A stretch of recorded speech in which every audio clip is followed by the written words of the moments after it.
decisions are coming from. Ngatishandei se-family, se-community, se-district, se-province. Vatungamiri vevari kuno tiri kuti zvino izvi tavaina inonzi Provincial GDP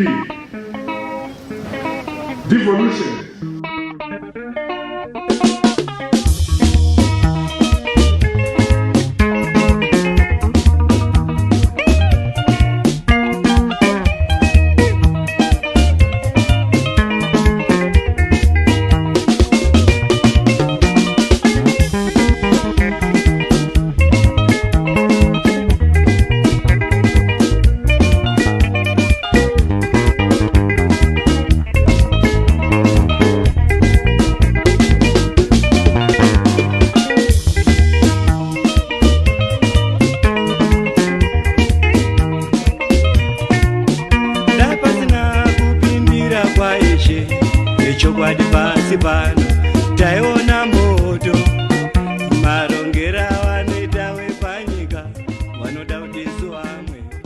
The Zimbabwean 2023 constitution brought in the aspect of devolution. Now, devolution is meant to allow the people to make choices on how their money is supposed to be used and how the development in their areas is supposed to happen.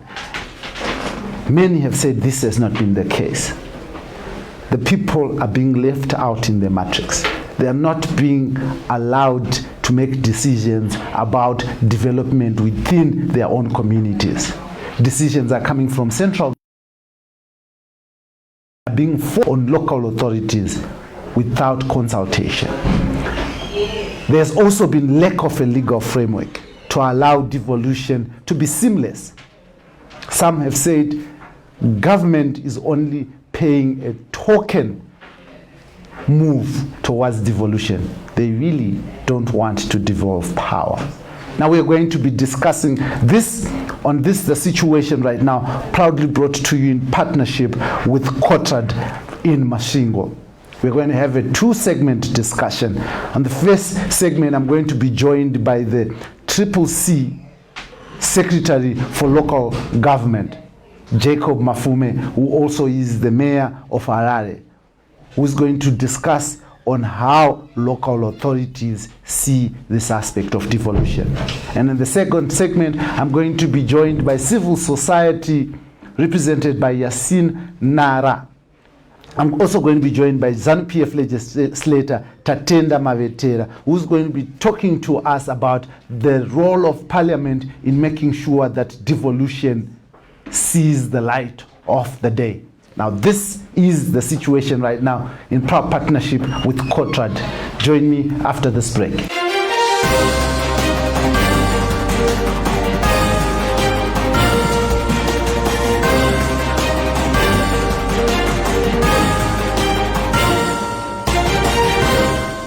Thank you, Mayor, for joining us here on this, the situation right now as we are discussing devolution and where in the matrix are the people are located. We want to find out how the people get involved in these devolution funds.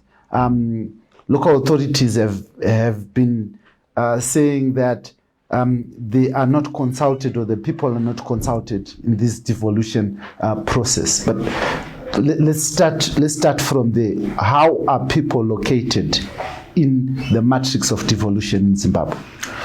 Well, in the matrix of devolution, as you know, devolution was deepened by the 2013 constitution. What has happened is that the Ministry of Local Government has been slow in coming up with a devolution framework as it relates to how we use the devolution funds. In other words, unlike the Constituency Development Fund, where there's a clear mechanisms, committees that one has to set up and so forth, there's no corresponding thing to the devolution funds. Therefore, we then have to rely on our traditional means of consultations that we've been consulting as councils. As you know, we run our budgets through the people and through consultative meetings, which we will hold for September, where we are due to give our budget, and the budget goes through to the public consultations, comes to the finance committee, comes to full council, and is forwarded to government. And that currently is the only way that the people can communicate, through the public meetings we hold with the councillors, then consequently through the committees of council and council itself. So you say that there are no structures for the devolution funds. So how is the money being dispersed and how is it being accounted for at the moment? Well, at the present moment, it's a bone-throwing exercise as to how the money is. So the first thing is, how is it even determined that you are getting this portion and you're getting that portion beyond the constitutional provisions? Once you get your portion, for instance, Harare was supposed to get 2-point-something billion RTGS, and we incorporated it into the budget. So once you incorporate it into your local council budget, you're then able to account for it. But we haven't gotten the 2 billion, we only got 100 million something. And this lack of disbursement has caused havoc on our finances, because we put out capital projects that we were going to do with the devolution funds, which we are now unable to do with the devolution funds. And the more dangerous thing is that it would appear that even the ministry thinks it can decide how we are to use our own devolution funds. Issues like Pomona, issues like the fire tender, where the ministry comes out and says, no, we want you to use the devolution funds for this project, and that we've bought this equipment with devolution funds. And sometimes they'll say we've repaired roads with devolution funds. So it is the use of devolution fund has been left like offals in a dish. You can't see where and how you are going to be able to make it work for the residents and not work for priorities that are being set elsewhere. What do you think is the reason behind this opaqueness around the how devolution funds are supposed to work? Well, I don't know really why the Minister of Local Government has not put up a law that regulates the use of devolution funds. He's only got one job, which is to run local government. And that's the job that they are not doing it, creating frameworks. One wonders, is it incompetence? Is it deliberate? I'll be surprised, because initially the Minister of Local Government was a permanent secretary of in the government. He is a local governance expert on paper. So it should be easy for him to push some of these things. One is then left to wonder, why the opaqueness? Why would one like camouflage? Why would one like darkness in relation to monies? You are also for the opposition party, CCC, you are also the secretary for local government there. Yes. And you would know what is happening around local authorities in the country. Yes. Now, what is the view that other local authorities have taken to this devolution? We are all equally frustrated. You hear that the government is buying fire tender. Imagine you are in Kutumpandawana or some far off local government there. You have never seen a fire except a failed fire in years. There are no buildings probably in that area that cost anything. And then you're told that there's going to be a big fire tender to rush towards huts to burn out or to put out the fire. And then you realize the money that's going to be used for that is your devolution funds, where you could have used it for a clinic, for a school, for something else. So the frustration about devolution funds is shared across the country, because what's galling and what's unfair is that this money has been allocated and not to distribute it or to use it. It's just an act of gratuitous cruelty or gratuitous incompetence. The ministry has said we have allocated this. all you have to do is to come up with a framework so that people can follow up their disbursements. You don't do that. A framework so that people can set their priorities. You don't do that. So the money sits there, not knowing where it can go. And that's very bad. That's taking incompetence or deliberateness, as the case may be, a bit too far. People need them, and when the money is losing value, it's particularly more dangerous, because the money that we planned for Harare would have bought chlorine dioxide generators, which would have put at Morton Jeffries, which are costing only $5 million US. It would have improved our lab at Morton Jeffries. It would have done certain roads. We would have bought equipment to get refuse out. And when it was allocated, it could buy us 20 or so refuse trucks, ambulances, and so forth, repaired some of the buildings that need to be repaired. It's not being done, and the cities and the residents are suffering for it, because this is what governs their day-to-day. Day-to-day, one wants their sewage taken. Day-to-day, one wants their refuse taken. Day-to-day, one wants their water. Day-to-day, one wants their roads repaired. And when you do not use the money when it is allocated, you're stealing from the quality of life of the residents. Amazing. But there's been an argument that government is serious about devolution, and that it has put devolution ministers around the country to ensure that devolution works, and also permanent secretaries around the countries to be able to work with local authorities. Now, is this argument plausible to you? Yeah, it's like saying someone is serious about marriage by marrying many wives. How does it help us that they are putting ministers all over, promoting permanent secretaries of provinces, promoting directors, and then say this shows that we are serious? The seriousness should be seen by putting out the money there, making sure it goes where it's supposed to do, facilitating the use of the money. It is there, it has been allocated. All it needs is to be dispersed. If it's dispersed, we buy plant and machinery to take refuse. We buy plant and machinery to repair the roads. We buy equipment. We create industries. We do the things that need to be done to make sure that we have service delivery in the localities. Harare Metropolis is merging into one big mega city. So we need to be able to have those funds to recapitalize the city. We can't keep using Morton Jeffries, which was constructed in the 1950s. The last dam in Harare was built in 1976.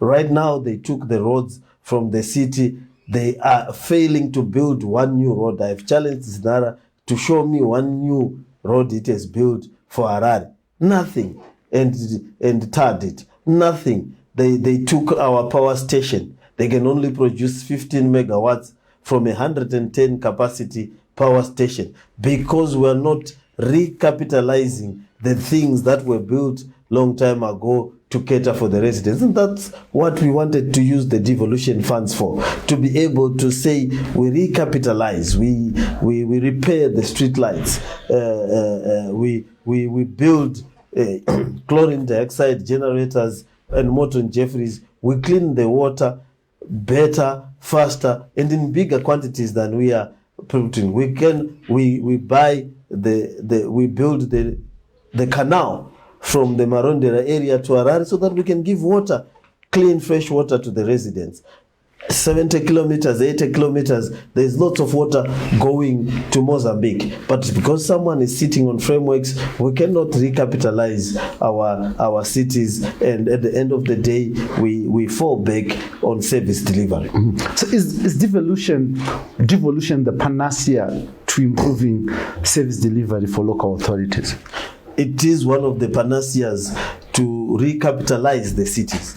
Because what we have done is we are trying to use cash to rebuild the city. You cannot use the ratepayers' money that comes every month to try and recapitalize the city and enter into capital projects. So you need devolution. It will probably give us over 60% of our recapitalization and remodeling of the city funds. Then, of course, you can ask for borrowing powers and so forth to fill in the rest, and then the cash from the residents as they pay rates will be assisted. But devolution funds, the way we designed it in the constitution, the way we wanted, you find diamonds in your province.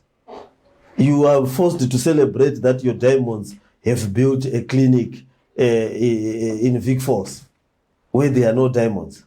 You have tourists coming to Vic Falls.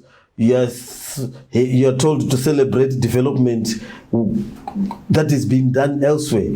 People are not able to marry the resources of the country to what's happening in their localities. And it's particularly painful when the resources are coming from your province. Can you imagine if someone were to tell kids who will be born later that one of the biggest finds of diamonds was found in Mutare? The children will not believe it. The only thing that was built was a Chinese massage parlor in Mutare with those diamonds. Nothing else. So that is theft. Can you imagine someone who grew up in Lupane, Wange, close to Wange, there, being told that the whole country was powered by electricity coming from Wange? The person living under the power lights has no electricity. But Kariba, someone is told that the whole electricity comes from there, but the whole Tonga villages along the shores of Kariba do not have electricity.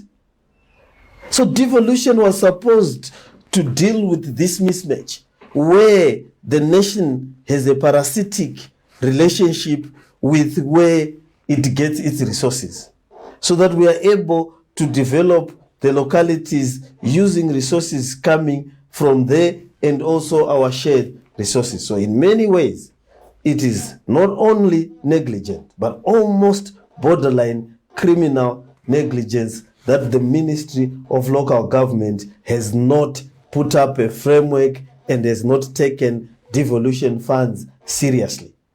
And it's now towards the next election. People are not getting the dividend of the resources of the nation at their localities. They are being asked to celebrate development that happens elsewhere and not where they are situated, which would have been dealt with by devolution funds. There's also this argument that Themba Mliswa, an independent legislator for Norton, has raised that the lack of a legal framework, an act of parliament to enable devolution to work, is actually at the center of pilferage and corruption around devolution funds. Does this make sense to you? Yes, wherever there's darkness, bad things happen.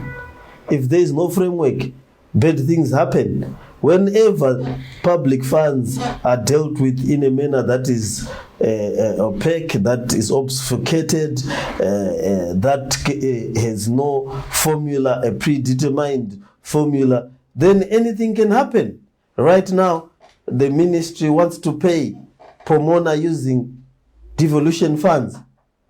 Does that make sense? You buy someone's rubbish at $1 million per month using devolution funds. Where is that coming from? How did that decision get made? Someone just decides, wakes up, I'm using devolution funds to buy fire engines. And you try to put a fire engine in Mwenezi where there's a Tototo factory. It's the only major building there. A factory that's making beer or, Mukumbi. As we know it. But do you think it doesn't deserve to be protected from fire? But do you buy a $500,000 fire tender to deal with issues in a village? How do you do that? $500,000. Those people are in dire need of a clinic. Those people are in dire need of hospitals. Those people are in dire need of schools. Those people are in dire need of other service delivery. But aren't you the local authorities who have requested central government that you need? No, we didn't. We didn't request that we need $500,000 fire tenders. We didn't. They can point to where we held council meetings requesting that. We simply received a letter saying you need to be paid. You need to pay it, or you will not see the money. It will be paid to the supplier, but you should account in your books that you are the ones who have paid for it. No, you can't run a country like that. You can't run public funds like that, as if you are a benefactor, or you are a billionaire, or you are Santa Claus running around giving gifts to grateful little children. These are adult issues. We need the law to be there. We need frameworks to be put, particularly where you are going to be distributing billions of dollars, particularly where you need the priorities set by the localities and the devolved communities. We will tell you our priority. The people of Harare right now, the greater Harare area, we need to invest in our water infrastructure. We are 3 million using dams that were built in 1976. We can't even do canals. We can't do Kunji. We can't do Muda Dam. We can't do Musami Dam. We've got 4 million people trying to drink water from sources that were designed for 500 to 1 million people. That is a dereliction of duty. And if people were to be told that what do we need to use our water for, they'll certainly say use it to give water to the multitudes that are now living in Harare. So you're saying the people are not being asked this question? But people are not being asked. So, Yeah. so what is the purpose of devolution if the people are missing in the matrix? You didn't kill it. You didn't negate it. So that's why we are saying that the Ministry of Local Government is culpable. There is no justification why they don't have a devolution framework years after they've started distributing money. There is no justification why we are using money without a recognized formula within the government of setting out the priorities that you'll use that money for, and how you are going to consult the residents on the use of those money at the devolution level. The Constitution says that you are supposed to be the metropolitan chief, Yes.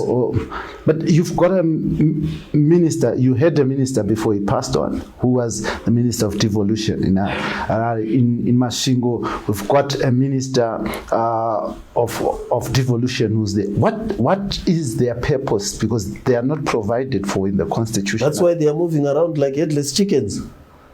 What if they achieved except wearing suits and be at ceremonies? What do they do? If you can tell me what they achieve, you have not been elected to run the affairs of that province. You don't have the social contract with the communities. The communities do not understand their role. You are trying to define it from a central point to tell the people that I am important as your governor because I am this and that. You cannot build structures and create people who do not have a social contract with the communities that they try to superintend over. The elected representatives are the ones that have a social contract with the people. And at the very basic level, you need it. Otherwise, you hang in the air or you try to force your relevance on people who clearly are not understanding why you are there, who has elected you, why have you been put there, how do you deal with the conflict of resources in a whole province. Remember, some of our provinces are almost as big as small countries. They have huge population. If you're talking about a province like Harare, you're superintending over more people than they are in Botswana. You need a social contract. You need to have legitimacy. You need to have come from the people. I have come from the people. That's why I understand when the people say we have not been consulted. I am supposed to be the metropolitan chairperson of Harare. It is logical.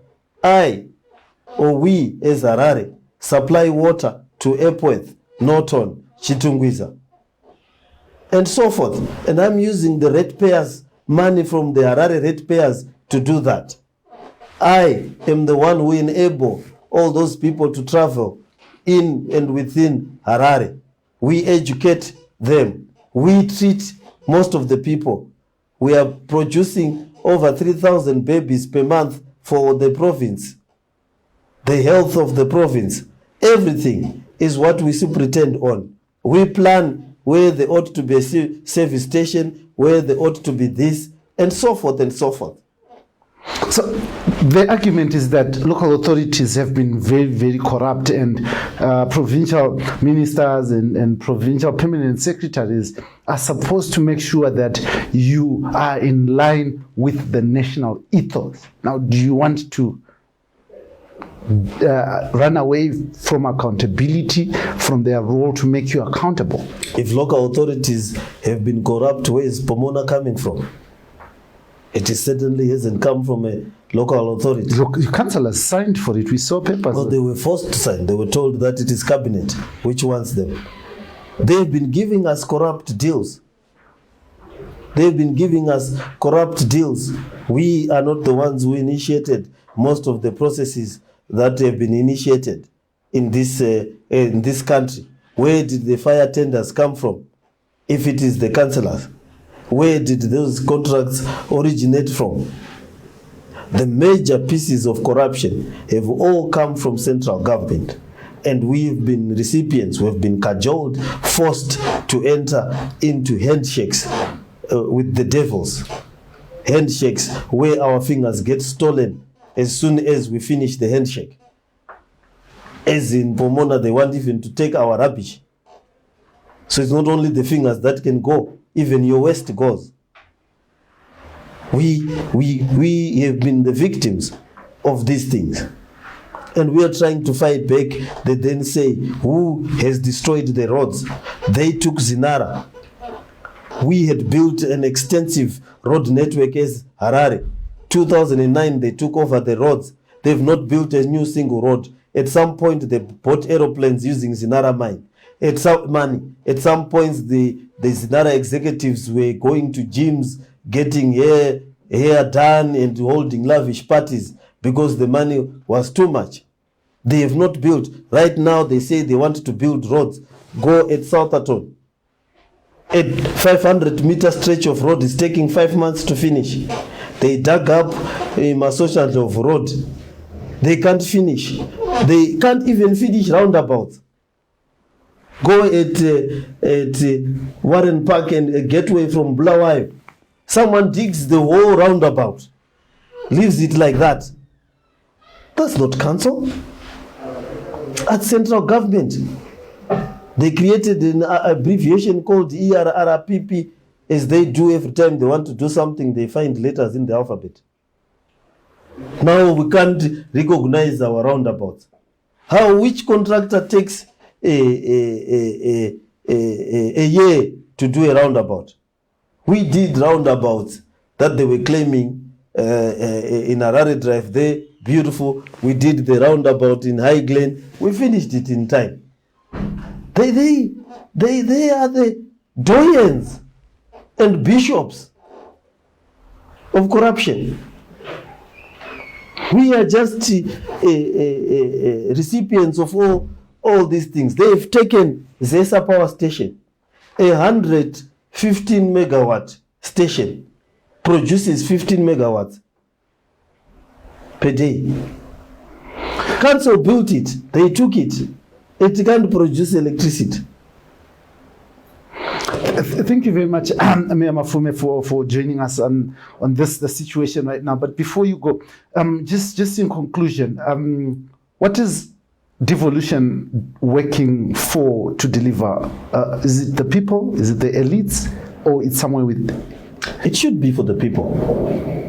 The money that we bought ticket trucks and so forth for refuse collection, and we would have bought about 30 or so that we rearrange our waste recycling architecture. But we can't. We had put in the budget chlorine dioxide generators, which we need at Morton Jeffries, because we are having challenges. The chlorine factory in South Africa, which is the sole rights, is down or is having problems. Sulfuric acid has to come from South Africa. We have foreign currency problems. We come up with an idea that will help us get water, the money doesn't come. Most of the projects that we had proposed are projects that have to do with service delivery to the people. And this service delivery will then benefit the people. And these are projects which we consulted the people when we did our budget consultation, and we'll ask them again. But this time they'll ask, but what is happening to the 2 billion that is supposed to come from the Ministry of Finance? I said it. I saw a report, I think it was the Newsday the other day, where I had said in council that we are contemplating taking legal action, and the minister was asked coming out of cabinet, and he said, I'm probably ignorant. How can I be ignorant when you are supposed to give me $2 billion and I don't get it? Even a street hustler understands if someone says, I'm giving you 500 and he gives you $15, knows that you have been cheated. How do you say people are ignorant when they are demanding their money? The money has to be dispersed. It's as simple as ABC. If you have money to pay for Pomona, why are you not paying the people's monies so that they can repair the roads, they can repair the water processes, they can increase the energy that's coming from the existing power stations, or we can do solar panels on top of the mountains around Lake Chivero and get electricity. We do the canal coming from Arondera, give people water, and so forth. That's all we are asking. And it's not coming. But if you read the blue book, if you read the budgetary statements from Tuli, you will see that we are supposed to get huge chunks of money for devolution. But a ministry simply refuses to do a framework, simply refuses to do its job, and it's costing us in terms of the quality of life as residents.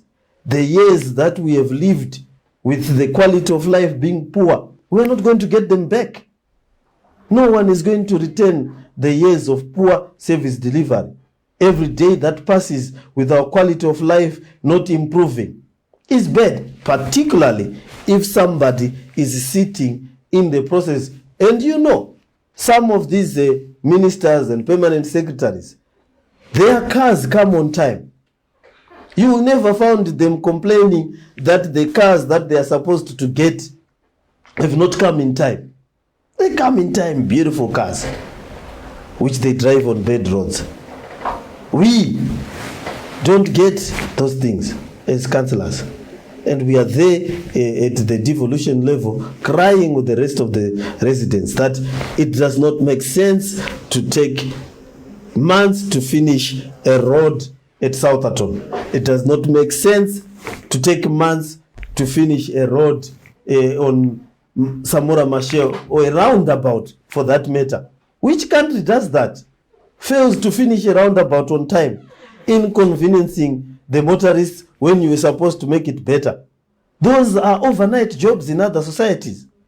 Other societies, they are building train bridges overnight.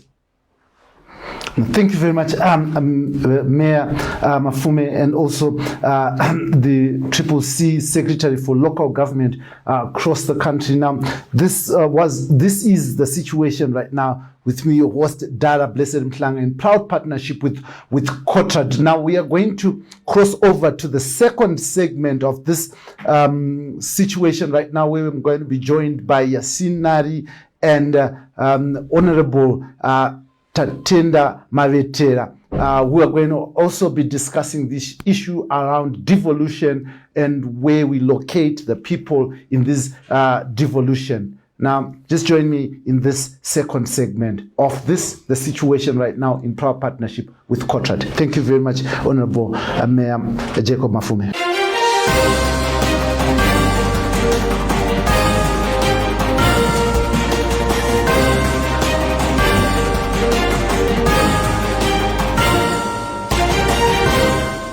Thank you very much for joining us on this, the situation right now with me, your host as usual, Dara Blessed Mhlanga.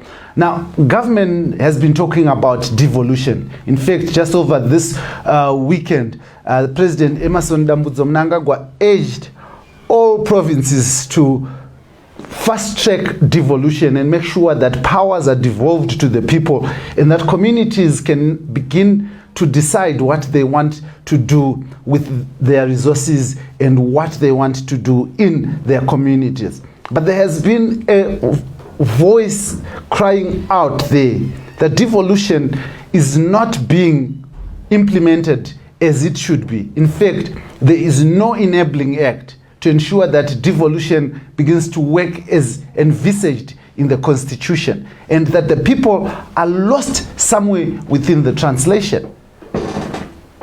Where are the people being located and who is going to locate them? And now to join me to discuss this on this situation right now, in proud partnership with COTRAD, is ZANU-PF legislator Honorable Tatenda Mavetere, joining us via Zoom from South Africa, where she's attending the Pan-African Parliament. Thank you very much, Honorable Mavetere, for joining us. Thank you very much, blessed. Hello, Zimbabwe. Beautiful. I'm also joined by Yasin Nari, who is from the civil society, and she's going to be discussing on this issue on the legal points. She is a lawyer. Thank you very much, Yasin, for joining us. Thank you for having me. Hi to everybody.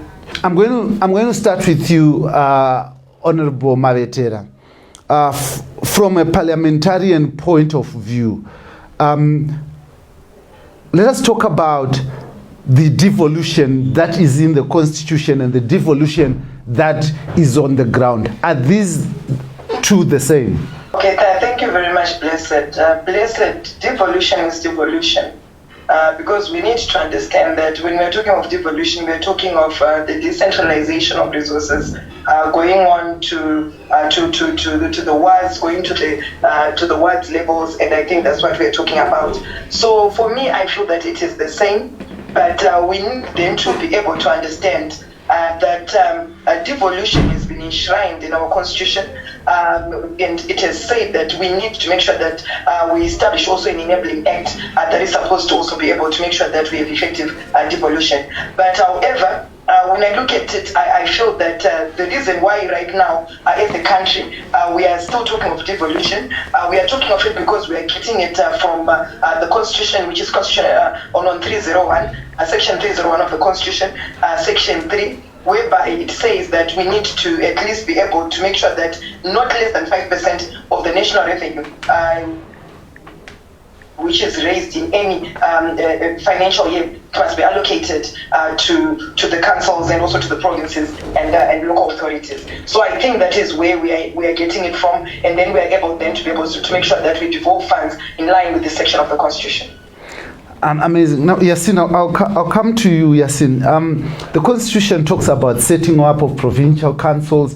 I think that is where decisions through those representatives in provinces were supposed to come from, so that people are allowed to make their decisions.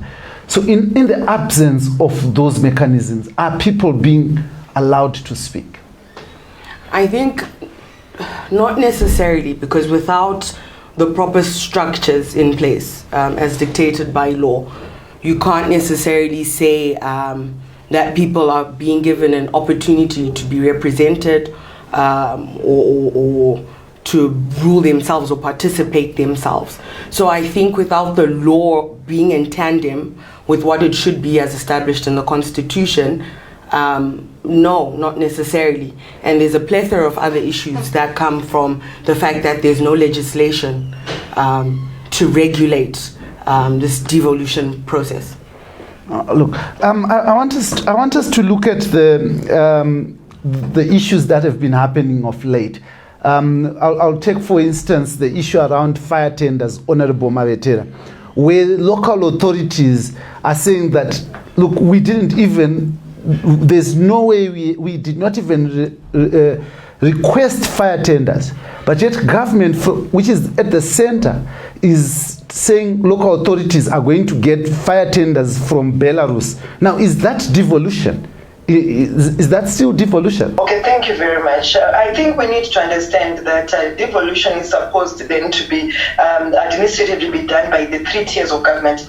The first one being the national government, the second one, of course, the provincial and metropolitan councils, and of course the third one being the local authorities, of course, which include the urban councils and rural councils. So for me, I feel that whenever we in Parliament, we are there to look at the budget, we are looking at a national agenda, which we believe that that's when we can then be able, through ministries, the executive comes in and then they're able to say this is what they want and this is what they're expecting from their ministries. And then from there, ministries are allocated resources. After allocation of resources, then they can then be able to then distribute to the various constituencies and various areas within the country. So for me, when I look at it, yes, indeed, government has got a mandate that it has for it to be able to come up with certain programs that it has to develop going downwards, which is through ministries. So when I look at that, I think it was through the ministry that it went on, and then the ministry to procure, and of course the council then said maybe it was not a priority, it's acceptable, because at the end of the day, at times you realize that the ministry has got its own line of thinking and its own line of work, which I believe as councillors as well, also council has got its own ways that they also have to do, since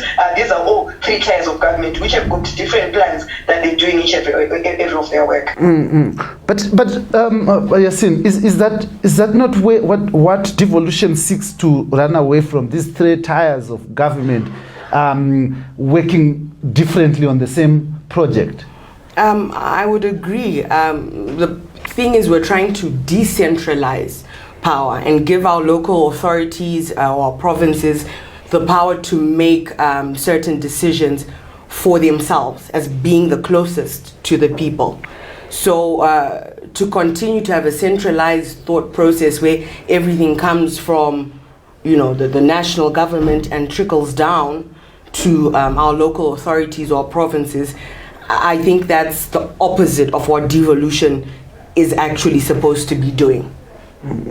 Now, how does the executive then still remain the one in charge of the country if the decisions are coming from the lower tiers? How do you balance that?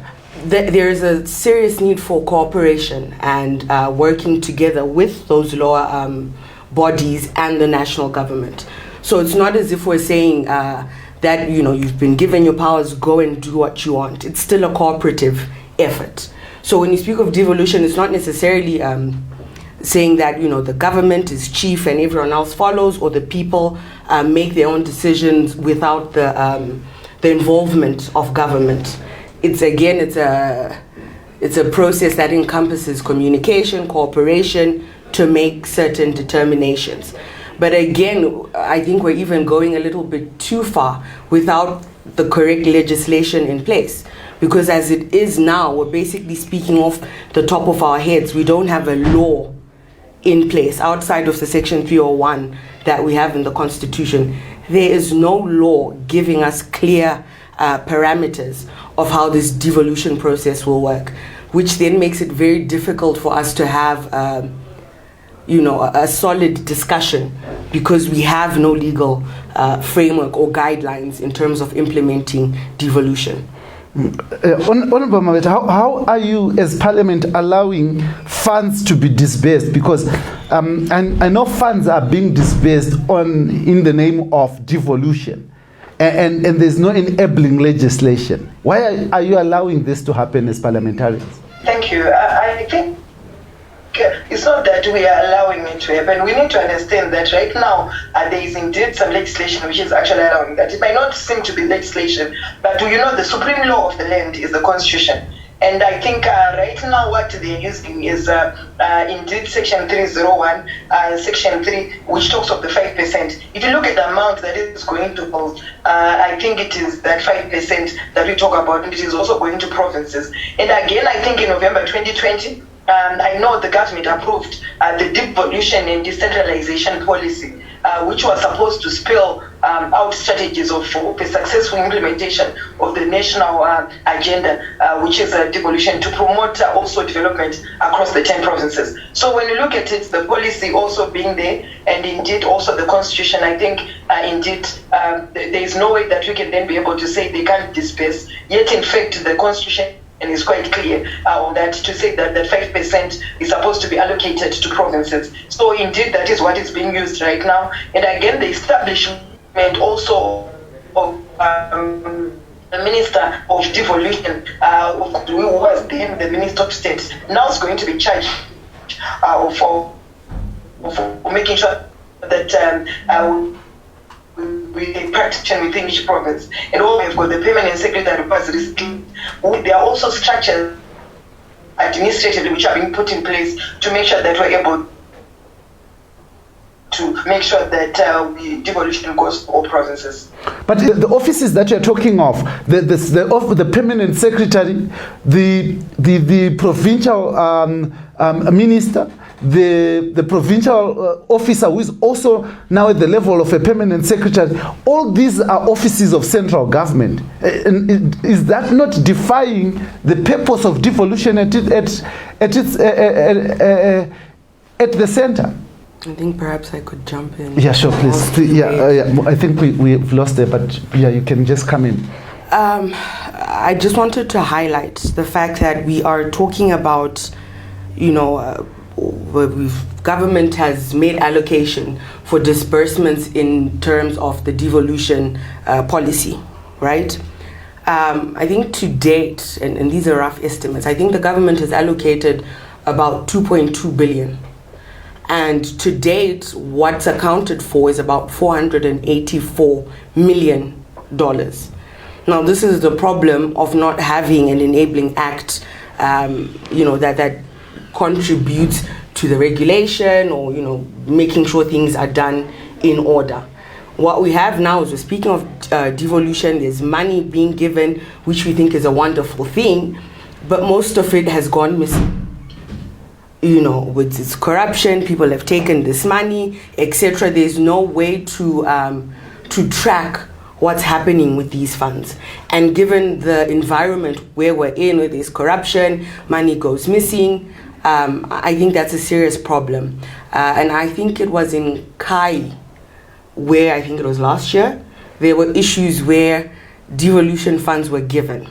And the community was in an uproar because they saw that money being used to purchase vehicles for the bosses who are there. And this is contrary. They were saying, we need funds for public hospitals, but you're taking this devolution money and you're using it for yourselves. So I think the fact that we don't have an enabling act makes it very difficult to track whether or not this decentralization is taking place, because there's no one monitoring it. It's a great thing that, there are funds being put forward. I think 2021 it was $2 billion, I think, which the minister put aside. And so far, I think it's only been 1 billion, that's been used. So again, without the Enabling Act, we're just talking. I think what we really should focus on is having a piece of legislation, and it's not difficult. We just passed Constitutional Amendment number 2. So if government was really dedicated to an honest, transparent process, I think this legislation, we have bills, like Honorable said, but that's not law. So the question is, why haven't we pushed to have the correct legislation to guide this process of devolution? It now opens it up to thinking, well, perhaps it's a process to get funds, whatever it is. I think that should be the key starting point. We need actual legislation, not policies, not bills, an actual act that then guides us, and then we can start from there. Because as it is right now, we're just talking about it. Money is being given, we don't know where it's going, some of it is missing. We need an actual act of parliament throughout this process, I think, before we can go too far with it. Yeah, Honorable Mawatela, you're back. We had lost you then. You can hear me? Yes, I'm back. Yes, I'm back. Yep. Sorry about that. Let us talk about what Yasin raises, that without the laws, without the Enabling Act, money is being disbursed, but there is no way. There is ways of accounting for it are very difficult. Ways of accounting for whether that money is actually being used for what the people need are also extremely difficult. Let's talk about that. Okay, thank you very much. I think we need to be quite clear that now we have got a minister who is the Minister of Devolution, who is in charge of making sure that devolution funds are effectively spent. And again, we also have got within councils, we also have got an audit committee initiative in every other council. So the audit committee is also responsible for making sure that when money comes through to councils, then this will effectively then be be used. And also, you then come to realize that even within each and every other government, there is also indeed an audit committee which also looks into that. So for me, when I look at it, if you look at all the results that have come through, whether it has been not spent well, you realize that this has been found out by the audit committee. So for me, I feel that this is not a matter of us looking at an act or maybe a legislation that will enable all these processes to come through. For me, when I look at it, I think it's a matter of just people being transparent and also being accountable. Because when you look at all this is also happening, of course, without any legislation, but already shows who are not responsible enough to be able to effectively use resources like this. So even if it means there is a legislation, you will still realize that if people are just not responsible, they continue not to be responsible. And I think one thing that I've also realized is that we also need to strengthen the capacity, especially of the receiving councils. You realize that they do not have the capacity whatsoever. And sometimes when it comes to also becoming transparent, it's not within them that they would have known to be able to do this. And I think we also need as well to make sure that there is administrative support and structures which will also be able to also create, which will be created so that we get an efficient way of using these resources. For me, I feel that if you look at councils, especially councillors, I think there's great need for them to be capacitated. They need to be capacitated with knowing what is supposed to be happening, how effective they can be for when it comes to devolution funds. But when you look at the ministers of state, I believe they're quite competent enough. We also have permanent secretaries of devolution also that are also there, which I believe they're quite competent enough. So when it comes to misuse is something which is inborn within anyone. Even with the legislation, one will continue being also misusing funds because it's something which is within a person. When it comes to dishonesty, it does not make for one not to be for one to be honest, it doesn't need a legislation to do that. If you are just saying you're not an honest person, then that means you continue being unhonest. That's what I think. They're being dishonest. Thank you. If I could just quickly respond, I think yes, everybody has faults, etc. But this is a national governance process, and a key one at that. So for us to say, well, let's just go ahead and figure it out, the legislation is not as important because if people are dishonest, they'll always be dishonest. That's of concern to me. Because in all other countries, Kenya, UK, all these places where they have these processes, it has to be governed by legislation. Because we're not Panacea. It's a national process. You must have that legislation. Even the monitoring we're talking about, because there is no set framework that's there to monitor what's happening, to seeing what's wrong, where has money disappeared to. That doesn't exist. And because it's such a key aspect of our democracy going forward, you must have legislation. It beats logic that we would say the legislation doesn't matter. It absolutely does. And to date, we've seen $1.something billion that's been allocated to devolution, but we haven't seen it. We don't know where it is. Now, if we had the legislation or a body in place, I think it's the United Kingdom, they have the Council for Revenue Association or something like that, where they monitor what's happening with these funds. In Zimbabwe, it's strange because when there's a pressing political agenda, for example, these laws, this legislation, for example, will be passed very quickly. It's like I said with the Constitutional Amendment number 1 and number 2, because it was fulfilling a certain purpose and there was political will to push that because of, whatever the reward would be, it was done immediately. Now, with something as key as devolution, I'm failing to understand why the government, we left 2013 many years ago. How is it close to a decade later, there's no legislation for something that's so key? It's not something we can sit back and say, well, the minister is there, he'll figure it out.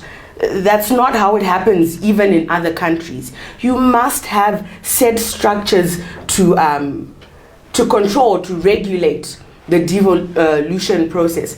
Without that, then it just becomes a lay conversation. We're just talking. They can do what they want with the money. It could show up, it could not. The minister might, have a look at it. He might not.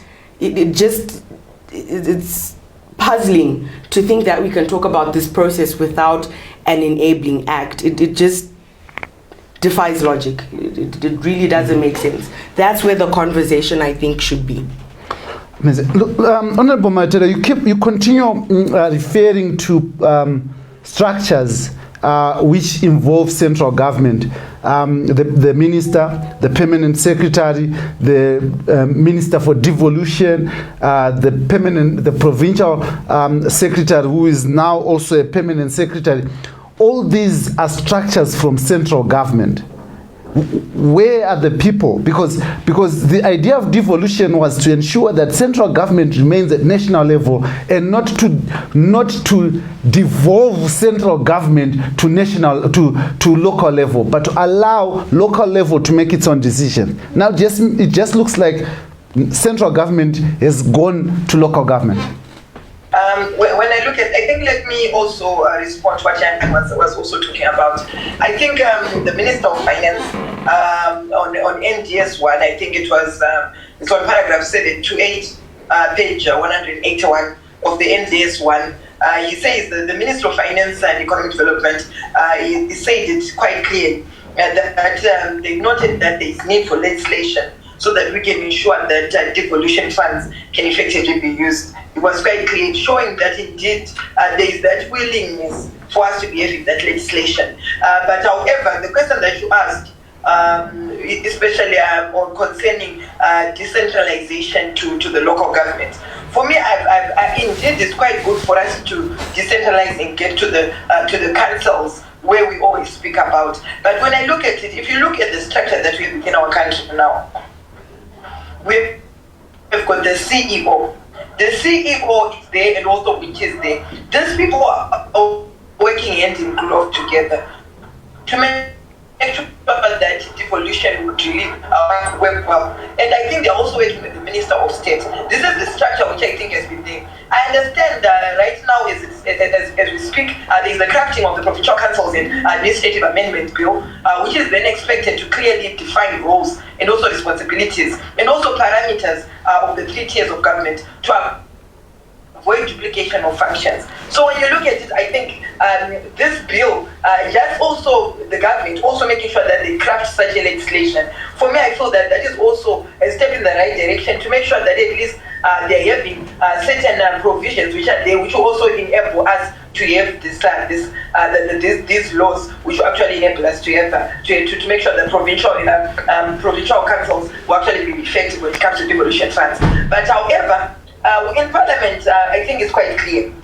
We had the bill coming through, but the minister then said there were also some anomalies which were there, which needed the Attorney General's attention. So as we speak right now, we said the Attorney General, and I believe that there were some things which needed to be changed so that it becomes effective. It's not that people do not want to have this legislation, or even us as parliamentarians, we do not want to have this legislation.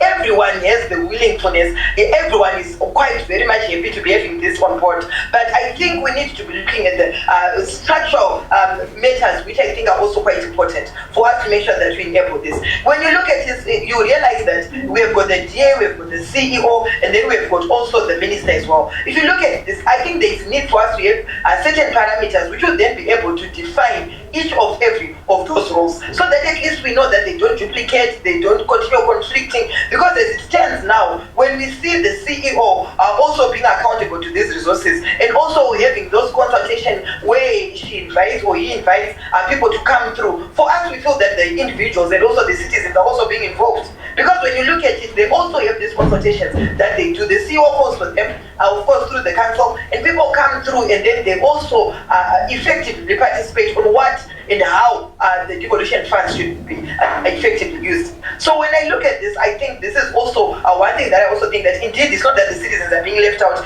they are being consulted. There is no money which comes through to any cause. I'll tell you from my constituency, we have these consultations. We ask the citizens, we ask them what they want, they contribute, and then from there forward, whenever there are any resources that then come through, we'll then be able to effect.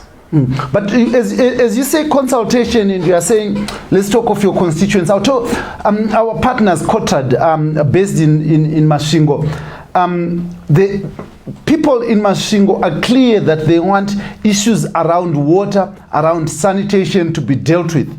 And immediately, from nowhere, government says they should spend their devolution money in buying a fire tender, which they honestly don't really see the immediate need of it. But this is coming from central government. So, and you talk of consultation. Where is the consultation? Yeah, the reason why you see people they must go on and say that it shows that indeed there was that consultation. One thing that I think I'm not quite clear on that issue. I saw it on the social media, but maybe if you can brace me up on that issue. We have the fire tender has been bought now as of today, because I don't think they've been bought. It was actually now a consultative process which was happening. That's why they to deny that. If the fire tender has been bought, maybe if you can tell me on that, maybe then I can effectively be able to respond. I think this is the problem of not having structures in place. You know, Honorable indicates that yes, it was a consultative process. But like I said, you look at people in Kai or Mberengwa who are saying things are taking place without them being consulted. So the fact that we don't have structures in place, which like I said, 9 years, you know, ministers of parliament, we hold them accountable because, you know, they represent us as people. No one has, you know, taken up the mantle and said, why don't we have clear-cut regulations in place? I think it speaks to a lack of political will, and even it disenfranchises, you know, citizens from anything to do with devolution, because it seems to be the preserve of the elite few. We can't ignore that, you know, there's several provinces where things have taken place, you know, like I mentioned, with cars being purchased, in Berengwa, I believe it was ICT equipment, and none of this was in consultation with the people, because subsequently there was an uproar that, you know, these devolution funds have been channeled to things which they were not a part of at all.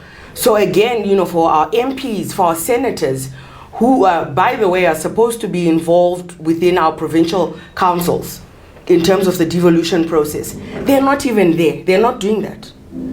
So something is wrong. We can talk about it and say it's a wonderful thing. Devolution is a wonderful thing. But in the current context we are in Zimbabwe, I don't think we have the political will, be it from central government, be it from our members of parliament, be it from our senators. There's no will to push forward and put in place structures or legislation which will govern these processes. And because we don't have that, we sit and have it almost as a, you know, as a very simple discussion, again ignoring the fact that this is national governance issues. It's very strange, even, you know, within our African countries, developing countries, it's always something that is regulated. And the fact that it's taken 9 years and we're saying, yes, you know, government is pushing, we've been trying 9 years, you know, I think it just brings into question the goodwill behind the process of devolution. And I think, again, without setting those clear-cut parameters or pushing for that as MPs, as, you know, citizens or senators, we're not pushing for that. So something is wrong. How real is devolution in a country where the government and the people therein are not pushing to have in place the proper structures, you know, to push this process forward? So I'm very concerned about that. But as you speak, Honorable Mawete, I just want to these consultative processes, where are they pronounced from? Aren't they supposed to come from the ward requesting to their council that this is what they want? Then council then requests to central government that this is what they want, instead of central government making a pronouncement from that level going down? This, according to the devolution policy, of course, it's called the Devolution and Decentralization Policy. This is where it's coming from. They're supposed to do this consultation. It is quite clear that that's what they're supposed to do. But however, even on the Council People's Act, they're supposed also to be accountants. They're supposed to do each and every process, be it in terms of the budget. They're supposed to also make sure that they even consult. When with a budget coming through, they consult the citizens. And this is something also even within the Council's Act that is supposed to be happening. So that's how they're supposed to be doing it. Even for us in Parliament, whenever we are doing any processes, when it comes to decisions that affect the people, we also consult. So this is where it comes from, and indeed they are consulting. For me, when I think, I know there are some councils which do not consult, but I'll tell you from Manyame, where I come from, I've also engaged in these consultations. I've even gone on and then I've seen these consultations taking place. So when you see any council which is not doing this process, they're actually sleeping on duty. Because truly speaking, they're supposed to be doing this. They're supposed to be consulting the people, and people are supposed to be contributing to what they think should be done better. And again, also, we have also given powers to councillors as well, to be able to make decisions also on behalf of the people, or because that's within them. We voted for them to be able to represent us. So also councillors, I think there's some other decisions that they also make within council, whereby they then within the committees, they then decide what then needs to be done. Like for example, when it comes to issues to do with the road maintenance, and when it comes to even issues of also done within councillors are the ones who also then determine what then happen within the committee they sit.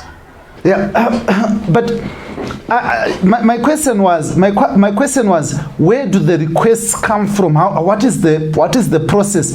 Is it coming from council to central government, or central government going to council? I mean, what is the process? Okay, my understanding is that it comes from councils. What then happens is that the Minister of State, usually when devolution funds come through, he then allocates. He then tells you, okay, let me start from the first process. The first process is after the consultations come. The council then sends through to the Minister of State whatever they are requesting. They will request, we want graders, we want whatever they request. And then when the money comes through after the budget has been approved, when the money comes through to the minister will advise districts which are within the province that the minister has. So that's when she then back to the council. When it comes back to council, that's when they then start distributing funds. And also if it means that they need to buy, that means automatically when the money is distributed, it will then go straight to the person, to this company where they would have given the quotations for, and then things are then bought. So it's a matter of them sending through to the minister what they want, sending through to the minister, and then the minister then responds back by making sure that resources are allocated. After resources are allocated, then the process then goes back, and people are then given the money, and then the process then goes on. That's what I understand in the of devolution. That's how it's operating now. So what is the role of the provincial, of the devolution minister here in receiving money? Because it's not the money is not intended for him. It's intended for councils. So why doesn't it go direct to them? Because there's no mechanism in place. I think they need, because the establishment of the Minister of Devolution was meant also to make sure that they are the ones who are in control of devolution in each and every other province. So when I look at it, I think from then the Minister of State then is the one who then distributes it to the councillors, distributes it to the councils. It's very first to the councils and then the councillors. So for me, I feel that there is quite accountability and transparency in that way. In that you really know that the money comes through to the minister, then the minister then has to distribute. That means at least there is that chain and that process which makes it quite effective and also quite transparent in my own view. I think it's that way. It also helps, even when it comes to knowing who has done what and who has done something wrong, you can then be able to really know it quite well. yes, the councillors can be given the money, but I think even the same process that happens when money also goes to local government, it also goes through the same process. So I think that's what has been established, yes. And I know, yes, there are quite some shortfalls. That's why there is need for that legislation, so that at least we'll know the parameters that have to be operating each of all those are players, so that at least it is quite effective. And I think on the issue of MPs, I know there's something which was mentioned about MPs and senators. According to the constitutional amendment, MPs and senators in the provincial and the metropolitan councils, it was actually then removed. And I think we realized that there was quite potential of weakening the oversight role of MPs, because indeed, us as parliamentarians should then be able to see if this is quite effective and also exercise our oversight role. So I think the political will of really work, and they also want something which is quite effective, which does not have any fear or favor, but it looks at us here something which you can see it is. Yeah, I think we're losing you there, but Yasin, I mean, you've got the Minister of Finance representing central government, and then in the province you have the Minister of Devolution representing central government. Then he's the one receiving the money. Is this devolution or decentralization? It doesn't appear to be either to me. It's a centralization, in my view. I think it completely goes against the notion of decentralization. But it seems to be the de facto system that's in place. Because, I mean, for me, even hearing the Honorable speaking, I don't think any citizen, just a normal citizen, is familiar with the process she just explained. We're going into, the merits, into the details of, we still have central government figures, basically controlling what should be a decentralized body. But again, like I said, it's hard for me to talk about that because it's a de facto process. It's someone figuring it out and doing it how they will. We don't have any law to guide it. So again, it comes back to the point where it's just a conversation. It lacks weight. It lacks merit. It's difficult for me to look at it, from a national governance position, because there's nothing to work with. Decisions are made, this minister is going to go down to this council, whatever it is. But again, it's all de facto. We're not aware of this. Amazing. Now, we've just we'll run out of time here, but Honorable Mavetera, is devolution working? And is it working to the needs of the people? Just in conclusion, is it working, and is it working to deliver the needs of the people, or it's working to deliver the needs of the executive? Okay, thank you. For me, I think it's working to deliver the needs of the people, not the executive.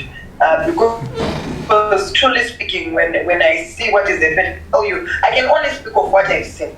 In Manyame, we have managed, because I speak of Manyame and I also speak of Chifu.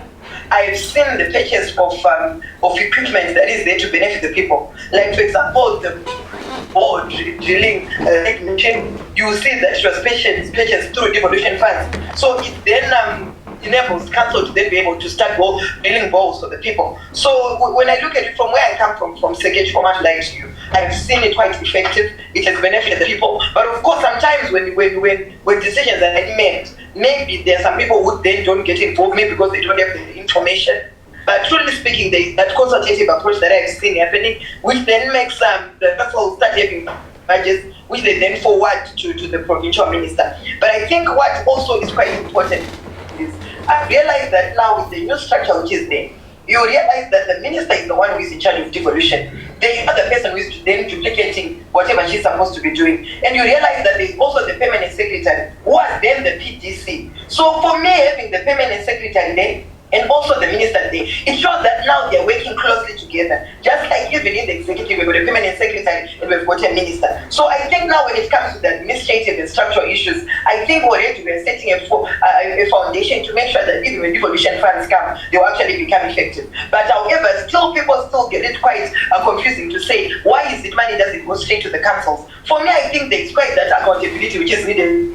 Since we have got an audit committee in each of those places, which then looks at making sure that money is effectively spent. So for me, I think devolution is quite good. But of course, the legislation is there. We still need legislation so that we make sure that at least there is now an enabling act, which is then make sure that it will highly be enforceable, even when it comes to one misusing these resources. That means that at least we have that law that will be able to safeguard people's resources. So as far as I'm concerned, I think right now what is happening, of course you call it decentralization, but I think we are happy that at least funds now are going straight to the people. Funds are now going on to the councils, going on to each and every other province. For me, I think that's quite positive for us as a country. Of course, the legislation is still standing. I still feel that we've done well. Amazing. In conclusion, is it devolution benefiting the people, the executive, or something in between? I would suppose something in between, because, like the Honourable rightly stated, there are some devolution funds that are being, distributed to our local authorities and our provinces. But, on the other hand, there's a huge chunk of funds that are missing, and we don't know where they've gone. So for me, I think it's somewhere in the middle, just to the point that citizens, to some degree, and I wouldn't say a very significant degree, are benefiting from devolution funds.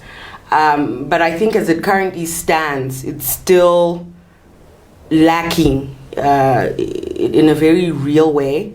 I'm not sure if our government necessarily wants devolution to its fullest extent, which for me would be the only reasoning behind why we've gotten this far.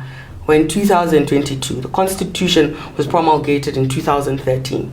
For me, for us to have gotten this far and the government hasn't pushed this agenda in the correct channels, in the proper democratic national governance channels, for me, tells me that there's a lot more to be done, particularly in terms of enhancing, our citizen participation and taking control of local governance structures. So I would say in between. We still have a long way to go.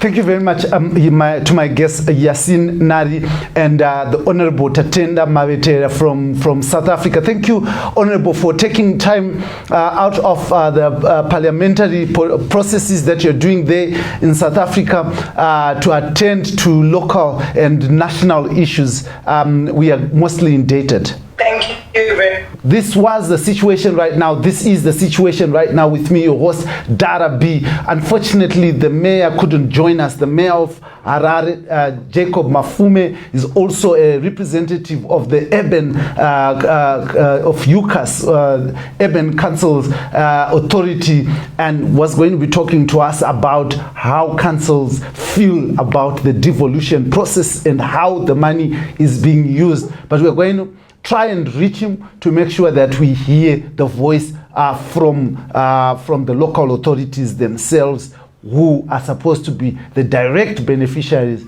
of devolved funds. Now, this was the situation right now in partnership with Kotrad from Mashingo. They always talk about citizen participation, citizens at the center. Citizens should be able to ensure that they develop their own communities. Now, from me and Heart and Soul TV and Radio, until next time, thank you for choosing us as your station of choice.